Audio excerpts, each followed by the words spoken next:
All right, we have problem number 4 for our ACT prep. So we just have a direct equation and it wants us to know what the answer is. So real quick before we start, if we have an absolute value bar of a number, say 2, what does that mean? It means on our number line, where we have 0 here, and we have positive numbers like 1, 2, 3, and so on, so on, so on. And then we have negative numbers over here, so on, so on, so on. If we have the absolute value of like 2, which is here, it wants us to know the distance between 0 and 2, like this distance here, okay? If we have the absolute value of like -2, it wants us to know the same thing, the distance from here to 0, same thing. We can see that the distance between both of them is 1, 2, and 1, 2, right? Same for both of them.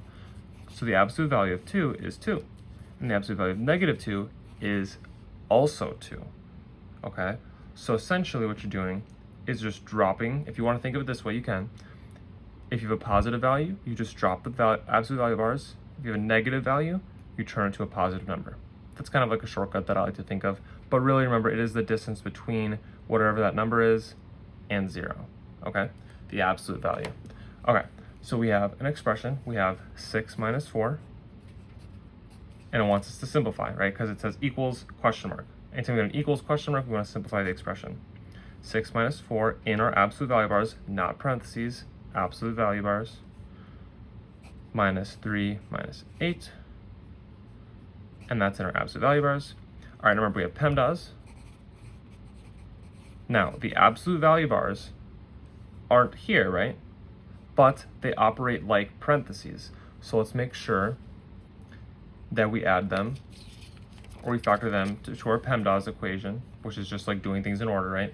We're gonna do them right where the parentheses are, okay? So everything inside the absolute value bars, we have to do before anything else, okay?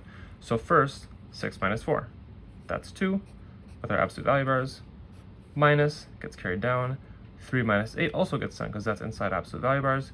3 minus 8 is -5. You can think of that kind of like -8 plus 3 if you'd like, because we have the commutative property of addition. We can do it both ways. So we have 2 minus our -5 with our absolute value bars. So then we have to evaluate the actual absolute value bars. We have 2, the absolute value of 2 we actually talked about, which is 2, minus -5. That's just going to be +5, because the difference between -5 and 0 is 5, okay? The absolute value between them is 5, not the difference. So then 2 minus 5 is going to be -3.